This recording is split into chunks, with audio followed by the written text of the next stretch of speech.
mean, I think that can definitely be the overwhelming thing for a lot of people at first is they think, oh my gosh, I have to change everything I'm eating, everything I'm doing. Not many people are good at that, right? There's a few people who are like those all or nothing humans that do really well with doing everything cold turkey, but that's not most of us. So you start small and you start sustainable. Hey there, and welcome to the Tribe of Leaders podcast. I'm your host, Emmy Kirshner. I'm a serial entrepreneur, investor, and business coach for ambitious women who are boldly taking their business to the next level. And I believe that building a successful business isn't about working 24/7 just to merely meet a revenue goal. What it does take is a unique blend of dedication to purpose, courageous action, and frequently sheer will to overcome the odds that lead to meaningful impact and experiencing a life well lived. In each episode, you'll get to know the women and men who are unafraid to put it all on the line as they share the stories of success and failure that have made them incredible leaders and the magic they gift the world with. As you're listening, and I hope finding value, don't forget to share the Tribe of Leaders podcast with all of your other entrepreneurial friends and to follow us wherever you're listening to this podcast. Hey, everybody. Welcome to another episode of the Tribe of Leaders podcast. Today, I am super excited. I'm always super excited, but I'm especially super excited with being able to sit down and chat with my guest, Dr. Laura DeCesaris. Dr. Laura and I are going to talk about all things functional medicine, holistic healing, energy, performance, and why I'm so excited about this is that this is something that I've been playing with. Like, how do I keep my energy at a max for extended periods of time, but without, exhausting myself and the burnout? And it's those little tweaks that I'm really interested in because sometimes they make the biggest difference. So Dr. Laura, welcome to the Tribe of Leaders podcast. I'm so glad that you're here and we get to dive into all of my favorite topics. Thanks so much. And thanks for having me. I'm super excited to be here too. Yeah. So let's get a little bit of background going. So formulate the story. How did you decide to become a functional medicine doc? And let's talk about what functional medicine is for those listeners who aren't sure or haven't heard, and the difference between that and conventional medicine. Sure. So my journey to functional medicine actually started back when I was in college. I went to Cornell University thinking I wanted to go into research. I'm just a huge science and biochemistry nerd and just thought that was the path for me.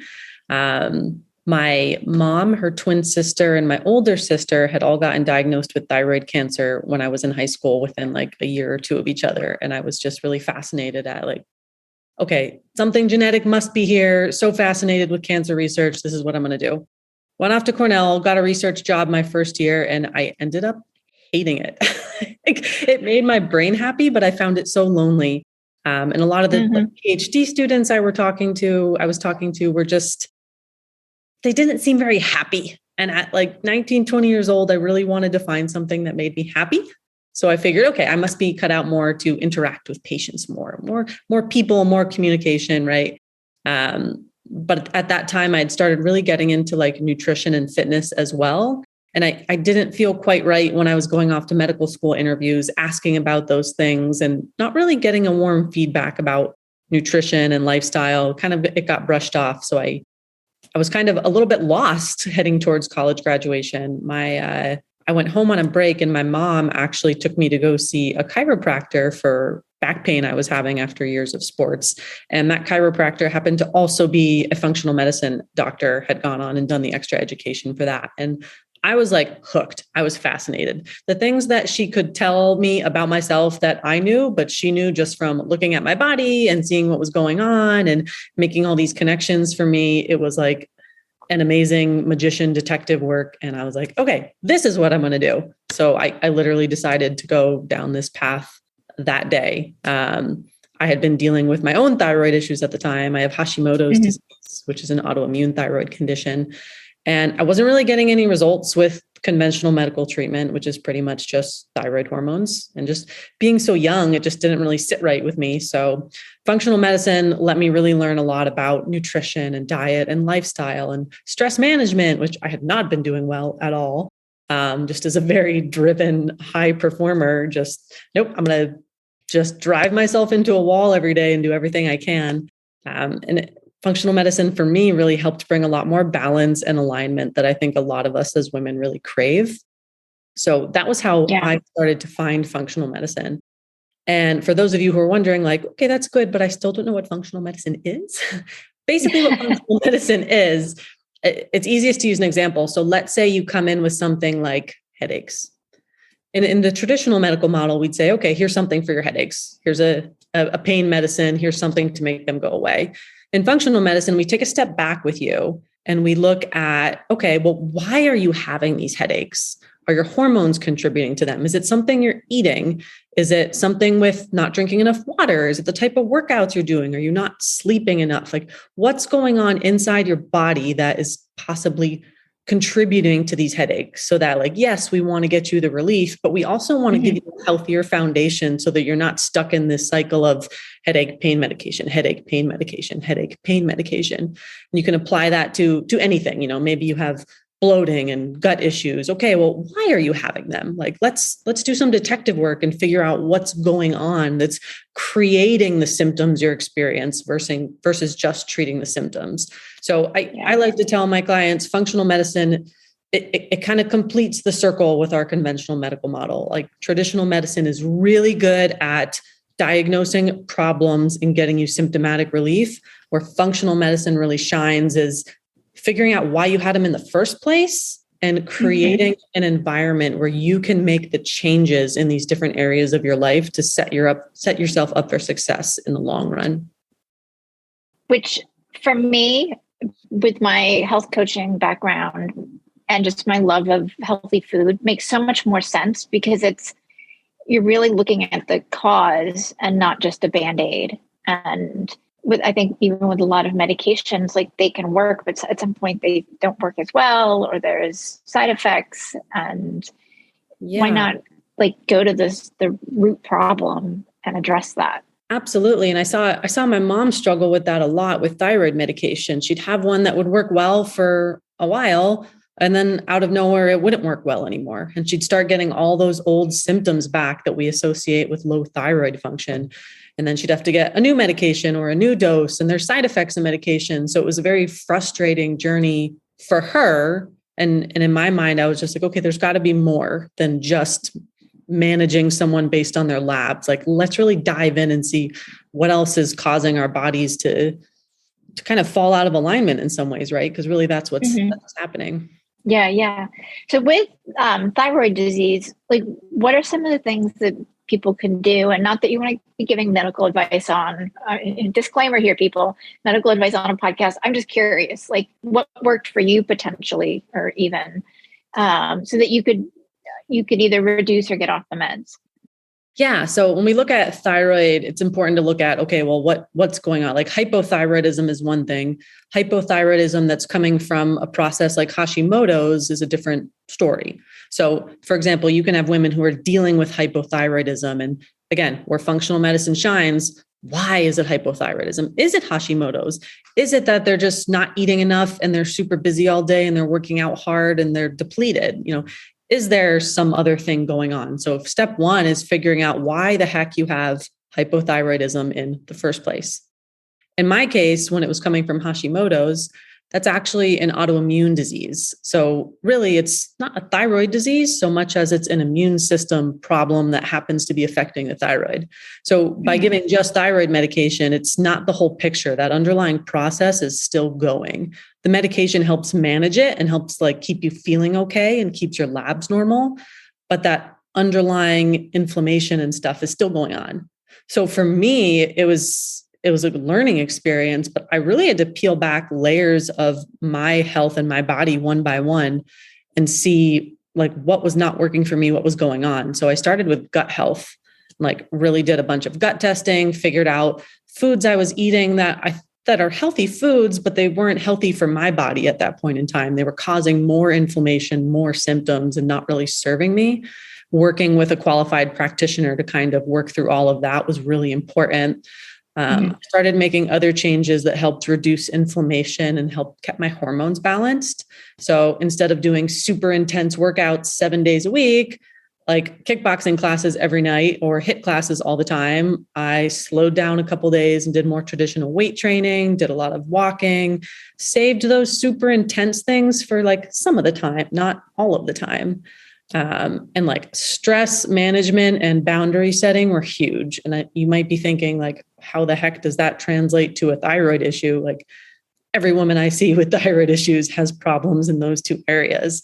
And it's because you have to think about what those two areas do to us biochemically when we're not managing our stress, when we're not setting boundaries, when we're not communicating what we need. It's putting our bodies in this state of fight or flight and stress all the time. And our bodies don't know the difference that our brains know. They just know that there's something to panic about and create more inflammation in the body. So it really is a very holistic picture of all of these different areas that can contribute to thyroid health. It's not as simple as take this medication or take this supplement and it's going to fix all your problems. It's okay, well, we really have to do the work to figure out why those problems are happening in the first place if you really, really want to get better. Yeah. Yeah. And for me, it's so amazing how simple things like creating boundaries, reducing stress, drinking water, sleeping, and just even cleaning up your diet a little bit, like just a tiny bit, can make a huge difference in your well-being and in any diseases that you could potentially be experiencing. Yeah, absolutely. And I think that can definitely be the overwhelming thing for a lot of people at first is they think, oh my gosh, I have to change everything I'm eating, everything I'm doing. Not many people are good at that, right? There's a few people who are like those all or nothing humans that do really well with doing everything cold turkey, but that's not most of us. So you start small and you start sustainable. And that may be recognizing like, oh, yeah, I pretty much just drink coffee till like 5 o'clock at night. And then I have a glass of water. Well, can we get a glass of water with that first cup of coffee in the day? Like step one, let's hydrate your body. And like, you'd be amazed what that does. Like I hear from a lot of women, they're like, yeah, my grandma always told me when I was stressed to have a glass of water and go outside. Like grandma knows, she knows that water and sunlight and fresh air solve a lot of problems. So we should go back and listen to some of that advice. Right. And so agree. Like, I mean, one of the things I do when I'm feeling stressed out or I'm like kind of trying to work through a problem is take myself for a walk. Yeah. And absolutely. It's amazing when the problem gets solved as opposed to me just grinding away, like something will just pop into my head and I feel so much better. Yeah. And like, I think if you're someone who struggles with like making the association, like how can some of these simple things translate to health results? Like maybe you're a very data-driven person, like maybe you need someone to really lay out the blueprint for that. I mean, really, we go outside, we get fresh air, it moves our blood, it moves our lymphatic system. It helps with our cortisol, our stress hormone. Like we make serotonin, our happy hormone in the sunlight. Like there's biochemistry underlying all those changes that are adding up to those health results that you see. Yeah, absolutely. I'm curious too, for somebody who wanted to really move into becoming more of a high performer, or they're a busy entrepreneur, a busy executive.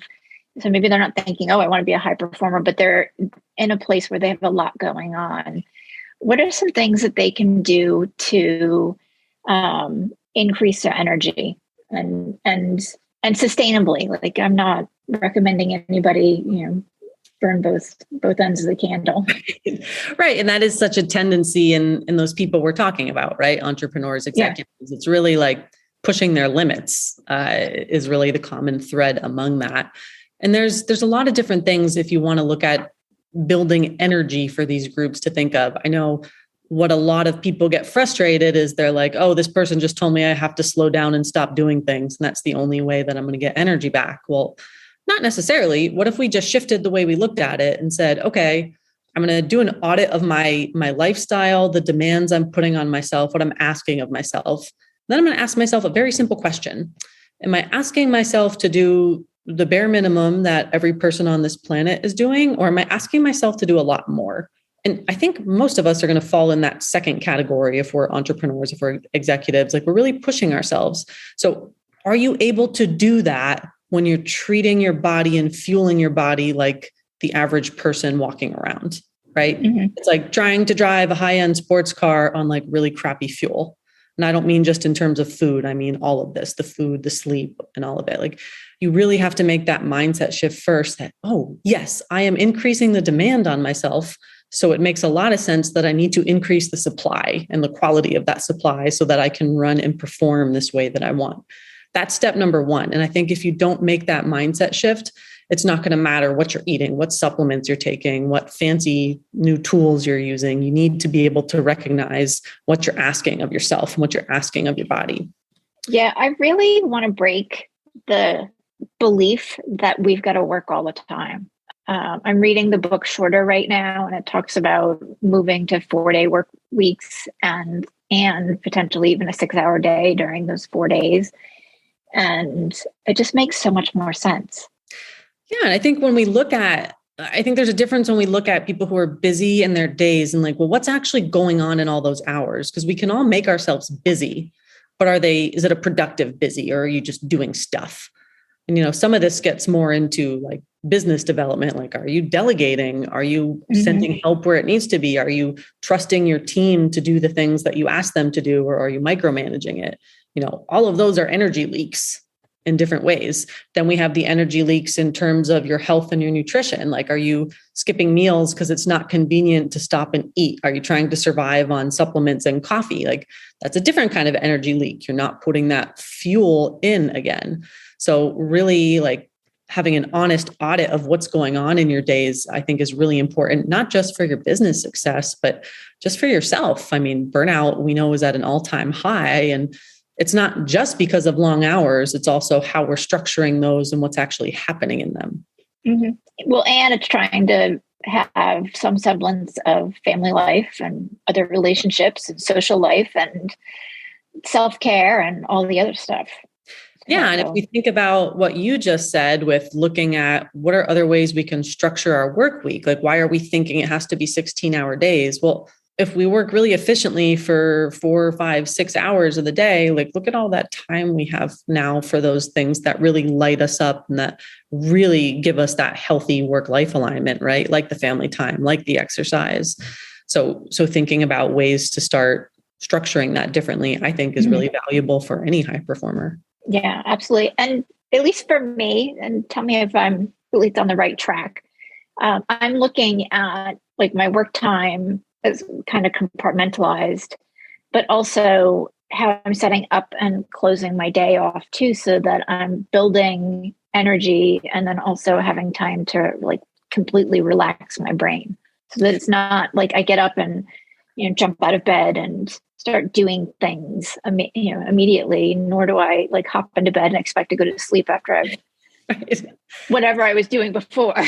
You nailed it. It's like treating your brain like you would your muscles around workouts. Like, do you immediately jump into like the most intense part of your workout? And usually you warm up, you stretch a little bit first, and then afterwards, maybe you stretch again, you drink some water, you let your body recover. Like, we need to do that for our brain too, because we're asking a lot of it. So letting it like wake up and start the day from a place of balance, a place of positivity, a place of gratitude. And especially at the end of the day, like give it time to stop working. Like you said, just because you lay down and like put the phone away 2 seconds before, your brain doesn't work quite that fast. It needs a little time to be like, oh, I'm not on alert anymore. I'm not working anymore. And so if you're someone who you find yourself laying in bed at night and your brain just keeps going, you're thinking of your to-do list, like maybe you haven't created an evening routine that works for you that lets your brain wind down a little bit. And that's really, really important for good sleep. And I think just our sanity as a whole. Yeah. And I love sleeping. Like right? It just makes me feel better. So good.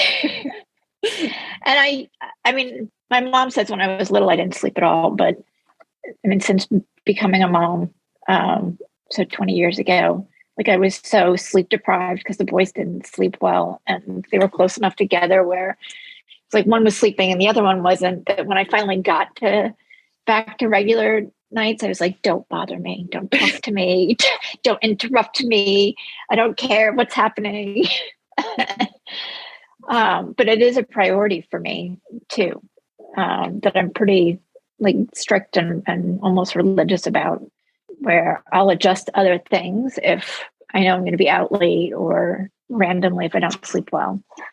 I think it's a really good thing to do. A lot of people are really strict with like their workout routine or their diet, but I actually start off with sleep every time I work with a client, because I really want that to be what they're strict about, because everything else is so much easier if we can get good sleep. When we're not sleeping consistently, everything else is just that much harder. Like our emotions are a little harder to regulate. Our nervous system is a little more shy. Like we're more going to tend to make the unhealthier choices when it comes to food. So I think good sleep routines are really important, and there's no one size fits all for that. Like everyone has a very different one, and that depends on your lifestyle, your family. Like maybe you are a mom with little ones, in which case, like always prioritize sneaking in that nap when your kids are napping instead of trying to frantically clean the house and like get everything done. Like save your sanity first.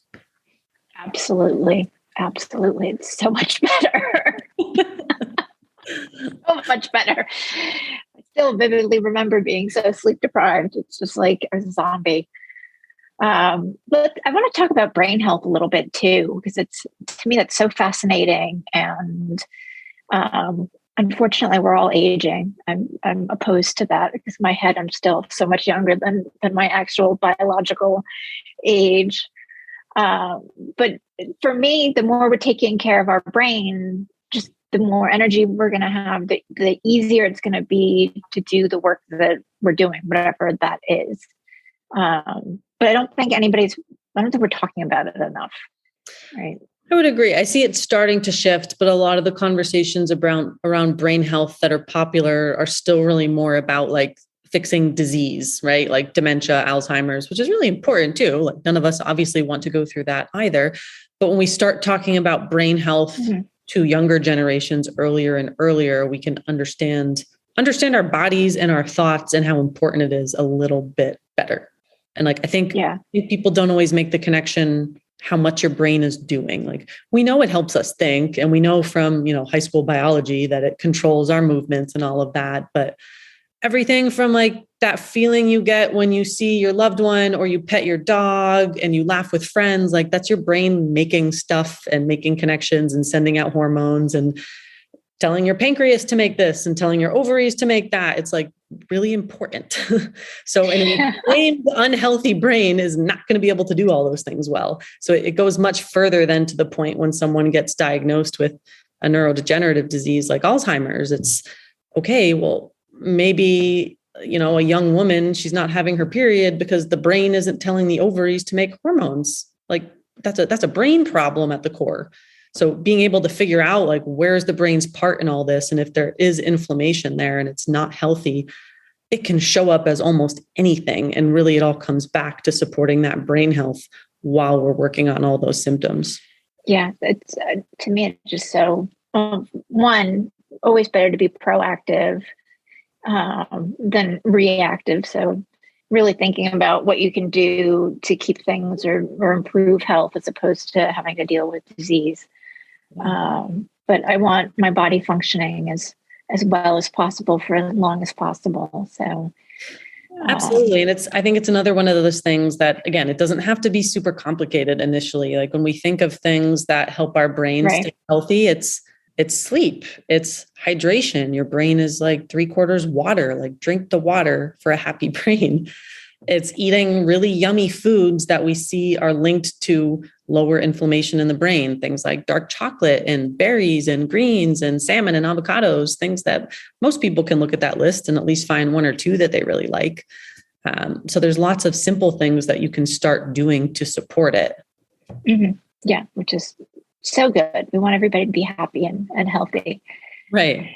Yeah. How do you feel like functional medicine can help leaders? I know it's kind of an ambiguous question, but I would love to feel that. To me, there's a natural tie. So I'm curious. It is. And I know me and every other functional medicine provider is jumping for joy this week because Tony Robbins is releasing his new book, which is all about using precision medicine to like take your health and the health of your families to the next level. So really that whole body happiness thing. And I mean, what better embodiment of a leader, right, than Tony Robbins? So really, if you're a leader, and so many people listening to this are like, yes, you're an example for the people in your community, but you're functioning at this high level, right? And you're also continuing to strive for that work-life alignment while you're helping all of these other people grow and develop and do all these other things. So again, it's that supply and demand, right? Like you have so much stuff going on. To be able to support yourself this way makes you a much more efficient leader from a biochemical standpoint. On top of that, like most people who are leaders, they really want to take their brain performance, their focus, their ability to creatively serve their community. They want to take that to the next level. Like functional medicine also opens those doors because we get to dive in and like we can do all of these cool labs and see how your unique biochemistry is working. Like what are your strengths and weaknesses in your health, in your body that we can support and kind of help you just to function better, make you a really well-oiled machine. Gosh, there's the whole world of biohacking.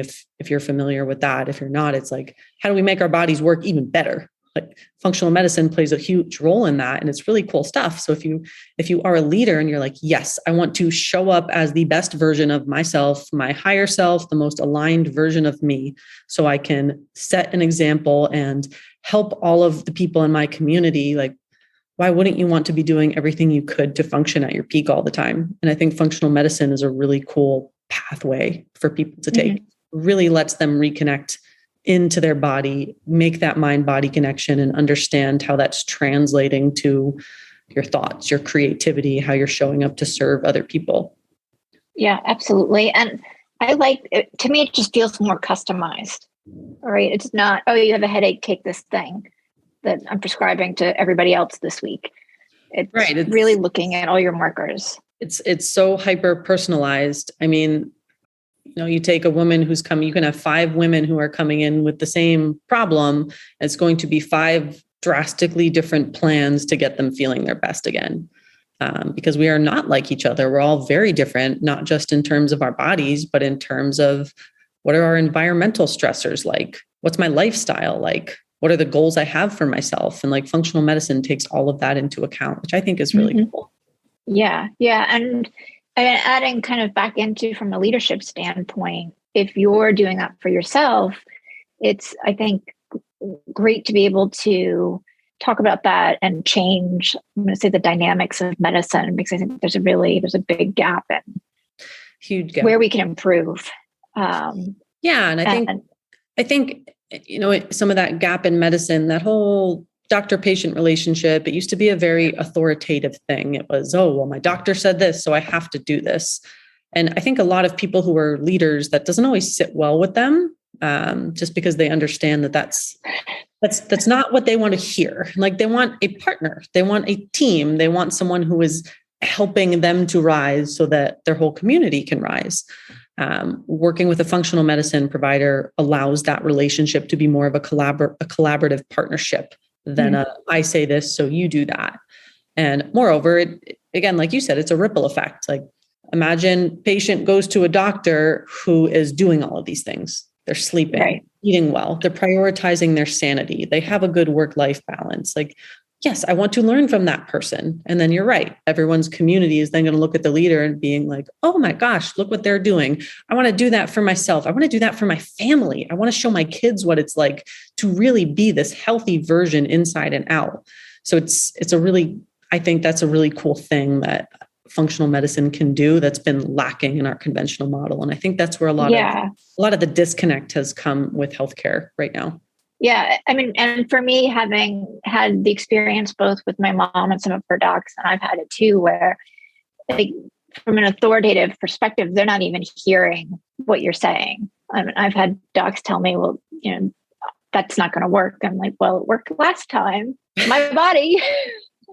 Right. Like it's one thing to understand, like, okay, I'm going to this professional who's in their zone of genius in medicine and in healthcare. But if they're not even going to listen to me and hear my story, how can I trust them? And I think trust, going back to brain biochemistry, like especially as women, when we can trust someone, we release oxytocin, we get that happy, trusting feeling. And it's going to make us be more collaborative and more willing to open up and share our story and take those steps. So fostering the right kind of relationship is really important for people to get the health results. It's not just going home with a checklist. It's walking out of your visit with that practitioner knowing, wow, they listened to me, they heard me, they get where I'm at, and they're going to try and find something that fits where I'm at in my health journey, fits my willingness to take action. Mm-hmm. Yeah, I love that, because I'm one of those like 7% of people who are rebellious, where you start telling me like what to do, and I'm like, not happening, just not happening. So, and I want a partnership. A lot of people who are leaders have that little bit of I'm here because I didn't want to necessarily just listen to someone else every day. So yeah. And I think there's a great place too in creating those partnerships to change the overall conversation of, again, just kind of circling back to the hustle and grind mentality, but also really feeling good. Like, we all deserve to feel amazing. We do. And I remember when I was in college, I had the opportunity to go study abroad, and I studied in the Scandinavian countries. So I was in Denmark, I was in Sweden, I was in Norway. At one point, I was in this hospital in Denmark, and I was talking to a person who was a medical student there and asking him about his experience. And I was like, oh, when are you graduating? And he's like, well, I'm not sure. I might take a semester off because I really want to travel with my family and do some skiing. And I had this moment where I'm like, I'm pretty sure in the US, they would kick somebody out of medical school if they said they were just going to take a semester off to go on vacation. But like, it's a very American mentality to be in this go, go, go, grind, grind, grind, never take time off to enjoy life. And I think if anything good can come out of the last few years, I think more people are waking up to, oh, it's not just something to want to have a better lifestyle in terms of balance. It's a necessity. Yeah. It's just such a big, important part of the puzzle, not just for enjoying life, but enjoying life from a place of health and having a good mindset around it. And, having that alignment we all look for so much. Yeah, this is so cool and so helpful. And I could talk to you all day. But for somebody who's hearing this and, and is interested in learning more, how can they connect with you or start working with you? Sure. So I can give you all of the links to put in your show notes, but everything is under my name. My website is drlaura.decesaris.com. I'm most active on Instagram, Facebook, and LinkedIn under Dr. Laura DeCesaris. There's application forms. You can just send me a message and say, hey, I heard you on the podcast. Would love to chat sometime. I'd be more than happy to answer any questions anyone might have. Okay. Thank you. I appreciate that, because health is near and dear to my heart still, even though I'm not health coaching. And as I said, I really in my core believe we're supposed to be having fun and feeling good, maybe not all of the time, but most of the time. And I love that people have the opportunity to partner with you and take those steps to do that and set boundaries and break bad habits and be supported. Yeah, it's one of the questions I always ask in my initial intake with a client. And it's when we're talking about their business and talking about, well, what do you do for fun? And if I hear that, I don't have time for fun. Like, this is a hard question to answer, but what are you working for if you can't be having any fun and enjoying your life? Like, we have one life here. So we need to be able to figure out a way to do that with joy and with vitality and having our health as part of that. Yeah, absolutely. And just as a side note, you have really great reels, so everybody should check you out on Instagram. I was so resistant to them for so long, and all my coaches are like, you must do the reels. So here we are. I'm about to start doing them. So yay. Start to have fun with them. I will say that. They will have to be fun. Otherwise, I'm not going to do them. That's a requirement. I'm just waiting for a couple of other things to get finished, and then we'll start working on playing with some video, whatnot. Okay. We have to wrap up in just a minute, but what's your vision of the world if everybody was feeling a little better and there was less disease and illness? I see much better harmony. I don't just mean between people, but between us and our planet, between us and each other, between us and animals, like not to get too woo-woo out there, but right now I think it's pretty easy to look around and be like, wow, there's a lot of chaos. Like Mother Nature is going haywire all the time. Like bomb cyclone, what kind of storm is that? Like there is just a lot of stuff going on. There's so much hatred on social media. I mean, we have definitions for people that are mean on purpose. We call them trolls. Like we shouldn't even have to have that. But I think if we start to take these steps to be healthier, happier people, all of that other stuff just kind of goes away because happy, healthy people don't do those things. They're not mean for no reason. They're not rude. They're respecting the earth we live on. They're respecting other people. And I think that starts with really fixing our relationships with our bodies and ourselves. Yeah.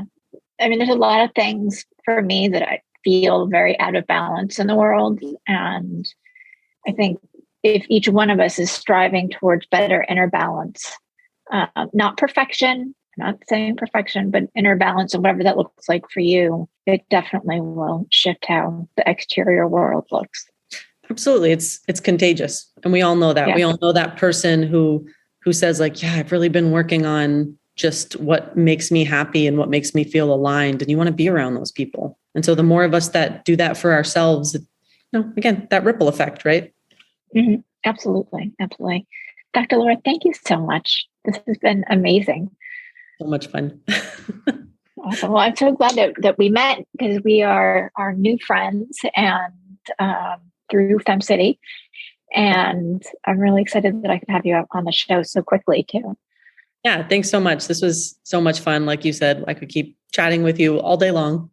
Yeah, absolutely. So for everybody who is listening, hold on because we might have Dr. Laura come back some other time in the near future because there's other things percolating in my head.